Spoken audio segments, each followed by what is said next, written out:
asubuhi ya leo ambayo tunajifunza kuhusu ufufuo wa Yesu Kristo. Itabidi tena tuendelee na kujifunza hii ufufuo wa Yesu Kristo. Ukisoma katika kitabu cha Yohana 20:21 inafunza kuhusu wakati Yesu alifufuka. Yohana 20:21 inasema hivi: basi Yesu akawaambia tena, amani iwe kwenu. Kama Baba alivyonituma mimi nami nawapeleka nanyi. Naye akisha kusema hayo akawaambia, pokeeni Roho Mtakatifu. Hii maandiko inatufunza aje? Wakati Yesu alipofufuka, alikuja akatokelezea wanafunzi wake mahali walikuwa kwa nyumba. So wakati huo Yesu alipowatokelezea wanafunzi wake, aliwaambia pokeeni Roho Mtakatifu. Kwa maana yeye alifanya nini? Alifufuka na alikuwa wakati wake wa kutokelezea wanafunzi wake. Ndipo hiyo wakati huo alikuja hakupata Thomas hakukuja, lakini wakati Thomas alikuja aliambiwa na alikataa, na alikana akasema kama hajamuona huyu Yesu mikono yake kwenye alidungwa umbavuni, mikono aweke kidole chake aweze kuamini ya kwamba kama ni Yesu, yeye kama amefufuka, yeye hataweza kuamini. So hii inatufunza aje? Sasa hiyo wakati maandiko inatufunza ya kwamba na tena Yesu akatokelezea mara ya pili na akampata yule ni Thomas ambaye alikuwa anakana ya kwamba yeye kama hajamuona Yesu hawezi akaamini. Ndipo Yesu alikuja na akamwambia aweze kuweka kidole chake katika umbavuni ili aweze kukua mtu wa kuamini, asikuwe mtu wa kukosa kuamini. So tunafaa tujue ya kwamba kitu ya muhimu ni kuamini Yesu Kristo, ya kwamba ni Bwana katika maisha yetu. Alikufa na akafufuka. So Yesu alifufuka, Yesu anaishi. Tunafaa tukue watu wa kuamini, hatufai tukue watu wa kutokuamini Yesu Kristo. Enyewe Thomas aliweza kumuona Yesu na akakuwa mtu wa kuamini. Kwa nini? So wakati Thomas alisema yeye hawezi akaamini ya kwamba Yesu amefufuka, ndio maana Yesu alikuja mara ya pili aweze kujidhibitisha kwake ya kwamba yeye amefufuka. So akakuwa mtu wa kuamini. So sisi wote tunafaa tukue watu wa kuamini Yesu Kristo, ya kwamba Yesu anaishi, ya kwamba Yesu alifufuka. Sisi sote ni mashahidi wa Yesu Kristo. Kupitia mashahidi wa Yesu Kristo waliweza kuamini Yesu Kristo ya kwamba ni Bwana, ya kwamba Yesu alifufuka, Yesu anaishi, kupitia wakati alipowatokelezea wanafunzi wake. Kwa maana hata wakati ule Yesu ambaye alishikwa na akasulubishwa, wote waliweza kufanya nini? Walimtoroka. Kwa nini? Walifikiri ni binadamu tu. Lakini wakati ule Yesu alipofufuka akajitokelezea kwao, waliweza kuamini ya kwamba Yesu ni mwana wa Mungu. Yesu alitumwa huku duniani ili akuje kuwaokoa. Ndio maana waliweza kufikiria kwa akili zao vile alivyokuwa akiwafunza, vile alikuwa akiwaambiwa ya kwamba kuna siku atashikwa, kuna siku atatezwa, kuna siku atasulubishwa na atakufa na atafufuka siku ya tatu. Kwa hivyo haya yote ilikuja ikafanya nini? Ikatimia. Na ndio ikuja sasa wakati ilipotimia na wao hawakuweza kuamini ya kwamba Yesu ni Bwana. Bali wakati Yesu alipokuja akawatokelezea, wakati walikuwa wamekaa mahali pamoja, wote waliweza kuamini ya kwamba Yesu ni Bwana na Yesu anaishi milele. Ya kwamba Yesu hawezi akakaa hapo kwa udogoni, hawezi akakufa, hawezi akaoza, ya kwamba Yesu aliweza kufanya nini? Amefufuka. Wakamuona. So wakakuwa shahidi wa ukweli, wakakuwa shahidi wa Yesu Kristo. Ndipo naye Yesu alikuja akawaachia ule Roho Mtakatifu ili aweze kukaa ndani yao, aweze kuwa msaidizi wao. So hii inatufunza aje? sisi sote tunafuata maandiko ya Mungu kupitia hii ufufuo ya Yesu Kristo. Mitume ndio wameandika hii ufufuo ya Yesu Kristo. Sisi ni mashahidi wa Yesu Kristo. Tunaamini Yesu Kristo kupitia kufufuka kwake. Na kama Yesu angefufuka, sisi imani yetu ingekuwa bure. Tungekaa nje. Kwa maana wote walipomuona na wakakuwa mashahidi wa Yesu Kristo ya kwamba Yesu amefufuka, ya kwamba Yesu alikuja duniani kutuokoa, ya kwamba Yesu ni mwana wa Mungu ambaye alitumwa hapa duniani ili atuokoe kutoka nguvu za giza. Na kweli Yesu alishinda kifo. Yesu anaishi milele. Sasa sisi sote tunafaa tuamini Yesu Kristo na tuamue kumtumikia kwa maisha yetu. Enyewe sisi ni mashahidi wa Yesu Kristo kupitia mitume ambao waliweza kudhibitisha ukweli wa Yesu Kristo. Kwa maana wote wameandika hii Biblia, wao walikuwa mitume wa Yesu Kristo. Waliweza kuamini ukweli, wao walimuona, hakuna kitu ya uongo, walishuhudia. Kama Thomas alishuhudia, aliona. Kama ni Paulo, kama ni Petero, wote walishuhudia na waliona, wote wakaona. Ndio maana wakaweza kukubali ya kwamba huyu ni mwana wa Mungu na aliweza kukuja kutuokoa. Ndipo waliweza kuenda wakihubiri mahali popote pale wanapoenda hii neno la Mungu, hii Injili, ambayo hii Injili ni Yesu Kristo ambaye alikufa msalabani na akafufuka kutoka kwa wafu. Wakakuwa wakihubiri hii kifo ya Yesu na kufufuka kwake. So wote wanahubiringi kufufuka kwa Yesu Kristo. Kwa maana Yesu anaishi. Yesu alishinda kifo. Yesu alishinda ulimwengu mzima. Alikuja ili aweze kutuokoa kutoka nguvu za giza. So Yesu ni mwangaza ambaye alikuja kutuangazia hii duniani. Kwa maana sisi tunakaa kwa giza, naye ni mwangaza. So ndio maana waliweza kuhubiri mahali popote pale hii ufufuo wa Yesu Kristo, ili kila mtu akuwe mtu wa kuamini. Tusikuwe mtu wa kukosa kuamini. Kwa maana wote walijitolea hadi waliweza kuuawa kwa ajili ya ukweli huu wa Yesu Kristo. Kwa maana wao waliona ufufuo wake, ya kwamba Yesu alikufa na akafufuka. So sisi ni mashahidi wa Yesu Kristo. Tunafaa tuamue kwa moyo wetu ya kwamba Yesu anaishi, ya kwamba Yesu alikufa kwa ajili ya dhambi zetu na akafufuka. Yeye akasema ametuachia Roho Mtakatifu ili awe msaidizi wetu. Ni vipi tutaweza kusaidika kupitia huyu Roho Mtakatifu? Kitu ya kwanza, lazima tumkaribishe Roho Mtakatifu katika maisha yetu. Lazima uamue na ukiri kwa kinywa chako Yesu ni Bwana, ya kwamba Mungu alikufa na Mungu akamfufua kutoka kwa wafu, ya kwamba Yesu anaishi ndani yetu. Lazima Roho Mtakatifu aweze kufanya kazi ndani yetu. Ni vipi Roho Mtakatifu atafanya kazi? Lazima uamue kwa moyo wako na kwa akili zako na kwa roho yako yote ya kwamba Yesu alikuja hapa duniani ili aweze kukuokoa kutoka nguvu za giza, ili aweze kukuangazia. Kwa maana Yesu ni mwangaza. Lazima umkaribishe ndani yako. Lazima utamke kwa kinywa chako Yesu ni Bwana katika maisha yako. Lazima chochote kile ambacho, kama ni shida, kama ni nini, uweze kuamini Yesu anaweza akakuokoa. Kwa maana kifo chake ikuwa rahisi. Alipitia mateso mengi, alipitia changamoto mingi hadi akakufa akafufuka. So hakuna mtu ambaye anaweza toa uhai wake kwa ajili ya mtu, lakini yeye alionyesha upendo kwetu kwa kukufa kwake kwa ajili ya dhambi zetu. Kweli tunafaa tuamini Yesu Kristo ni Bwana katika maisha yetu.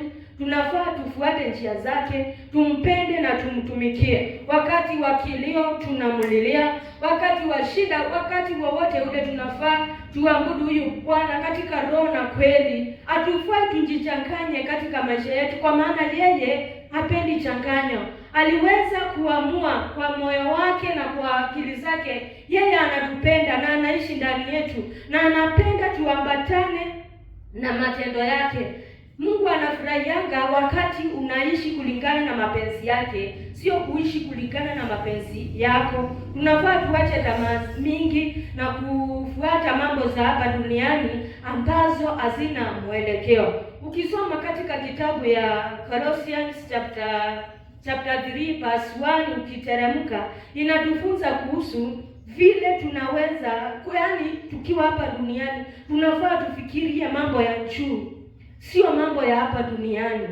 Mambo ya hapa duniani inapita, lakini mambo ya mbinguni inaishi milele. So huyu Yesu alikuja ili tuweze kumtumikia, ili wakati mmoja, wakati wa kurudi kwake, atakuja kuchukua wale wake. Kwa maana Yesu hakukuja hapa duniani ili akuje kutuhukumu. Kuna wakati Yesu atakuja atuchukue sisi wake, kila mtu aweze kufufuka, kila mtu ataona Mungu. So tunafaa tumfuate huyu Bwana, ili wakati atakapokuja kuchukua wale wake, unafaa ujiulize ya kwamba kama wewe utakuwa mmoja, unafaa uamue kwa akili yako na kwa moyo wako, wewe unamsema unamtegemea Mungu, ama unasema tu Bwana Bwana kwa mdomo yako. Tunafaa tutafute maisha ya milele. Colossians 3 inatufunza ya kwamba tufikirie mambo ya juu, sio ya hapa duniani. Kwa maana mambo ya hapa duniani inapita, lakini mambo ya duniani inaishi milele na milele. Tusiangalie tu hapa tunaishi, tunakula, tunashiba, tunavaa, lakini tunafuata tamaa zetu, mawazo yetu, lakini hatumpeleki Mungu mbele. Maandiko yanasema ya kwamba Mungu anafaa kutangulia, sio mambo ya dunia inafaa kutuongoza. Tunafaa tutangulie, kitu ya kwanza tutangulie huyu Mungu. Kwa maana yeye kitu ya kwanza ametupatia uhai, ametupatia nguvu. Kuishi kwetu ni kwa neema yake. Kukaa kwetu ni kwa neema yake. Ni vipi tutaanza kufuata tamaa zetu?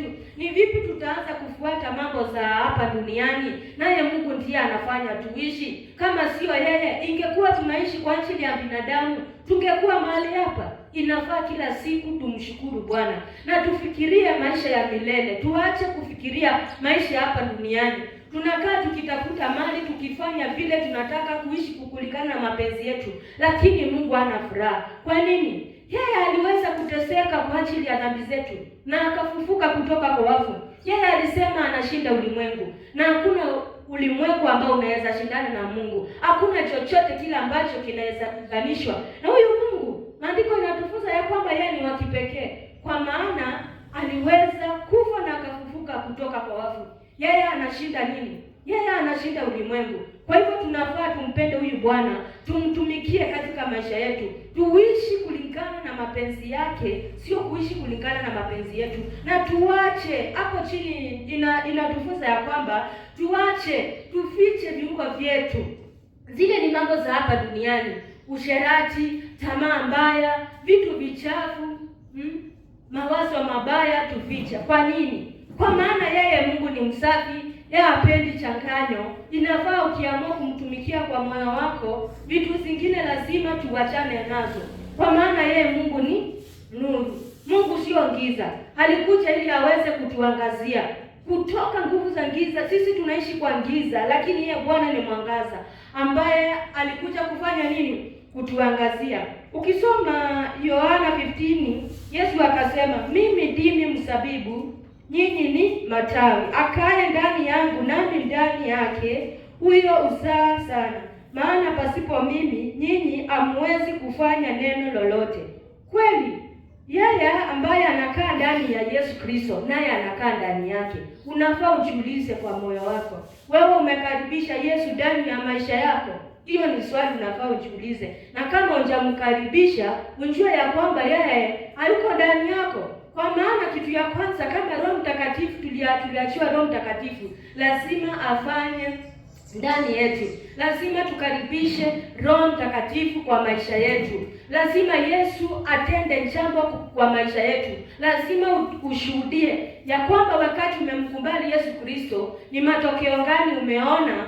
Wakati umemkaribisha Yesu Kristo, ni ushuhuda gani ambao unaweza toa ukisema ya kwamba tangu nimkubali huyu Yesu Kristo katika maisha yangu, nimeona amenibadilisha, nimeona hii, amekuwa akinielekeza, amekuwa akinitumia. Unashuhudia ya kwamba kweli wewe kweli umempokea Yesu Kristo kwa maisha yako. Kwa maana kama anasema yeye ndiye mzabibu na sisi ni matawi, akae ndani yangu nami ndani yake, huyo uzaa matunda. Kitu ya kwanza, ukikaa ndani ya Yesu Kristo, lazima ukuwe na matunda. Matunda gani? Kama umeokolewa, umeokoka, unafuata njia yake, kitu ya kwanza lazima kitu itendeke ndani yako, lazima utoe ushuhuda, lazima ukuwe mtu ambaye hata watu wakikuona wanasema kweli, wanashuhudia ya kwamba huyu anampenda Yesu, huyu anafanya kazi ya Mungu kulingana na matendo yake, kwa maana Yesu umemkaribisha ndani yako, anaishi ndani yako na unakaa ndani yake. Lazima kuwe na matokeo. Kwa nini? Kwa hivyo tusipokaa ndani ya Yesu Kristo, hakuna kitu ambacho kitazaliwa ndani yetu, kwa maana sisi tunafananishwa na matawi, ambayo hiyo matawi ikikauka inatupwa, inachomwa. Sisi ni matawi, lazima kitu ya kwanza tukae ndani yake, na ukikosa kukaa ndani yake utatupwa wapi? Utatupwa motoni. Lazima tufuate njia moja, ile ambayo ni Yesu Kristo. Yesu akawaambia yeye ndiye ufufuo na uzima, yeye aniaminie mimi, ajapokufa atakuwa anaishi. Lazima tuishi, lazima tutafute maisha ya milele, tusitafute tu maisha ya hapa tu hivi. Unafaa tutafute maisha ya nini? Ya milele. Kwa hivyo mimi asubuhi ya leo nitafika hapo. Sio kile mimi naweza waahidi ni ya kwamba tuamue kumtumikia huyu Mungu kwa moyo wetu, kwa akili zetu zote, tuishi ndani yake, tumtumikie, tumpendeze, tusiishi kulingana na mapenzi yetu, tuishi kulingana na mapenzi ya Yesu Kristo, kwa maana yeye anasema yeye ndiye ufufuo. Tunafaa tufuate njia ya Yesu Kristo. Kila mmoja asimame na kushuhudia ya kwamba Yesu alifufua. Kile cha maana ni tuombe Mungu, tukue washahidi mwaminifu mbele za Mungu. Tusikuwe tu wa mashahidi ambao wamejichanganya huku na huku, kwa maana mashahidi hawakujichanganya. Wale ni Paulo, wale mitume wa Yesu Kristo, walihubiri ukweli. Nasi tunafaa tuhubiri nini? Ukweli, na tufuate hiyo njia ya mitume, ili Yesu aweze kutufungulia barabara, atuokoe kwa shinda, aweze kutuangazia. Kwa maana huwezi ukakaa tu ukisema Bwana na unamtumikia na ukae kwa shida. Ukiona tu wewe unakaa tu kwa shida na unaomba Mungu, unafaa ujue ya kwamba wewe umejichanganya, hujakaribisha Yesu kwa ndani yako. Wewe unatembea njia zako, yeye Yesu apendi changanya. Yesu anapenda kama umeamua kumtumikia Yesu, fuata hiyo njia ya Yesu Kristo. Lakini ukienda pande hii na uende pande hii, kweli utakaa tu kwa machozi, utaishi ukilia. Mimi namshukuru Mungu kwa maana hapo amenifikisha ni kwa neema yake. Kweli vile nilianza wakati nilisema nimeamua kumtumikia Mungu, siwezi nikasema kama nilikuwa hivyo. Kweli nimeona mkono wake, kweli nimeona Mungu akinibadilisha, nimeona akiniokoa. Mimi niko tayari nisonge mbele na kuhubiri neno lake, niko tayari kumtumikia Mungu kwa maisha yangu, sitaki kumchanganya. Na kwa maana shetani yako huku akitafuta wale wa Mungu ili aweze kuwapoteza, mimi niko tayari tupambane naye, na nina imani ya kwamba vile Yesu aliishi hapa duniani akiwa na imani ya kwamba atashinda shetani, atashinda, na aliye mwenyewe alishinda ulimwengu.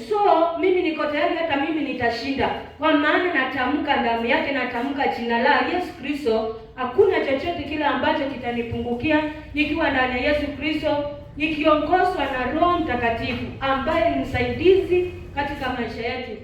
Mimi asubuhi ya leo nitafika hapo. Nashukuru, nasema ni asante.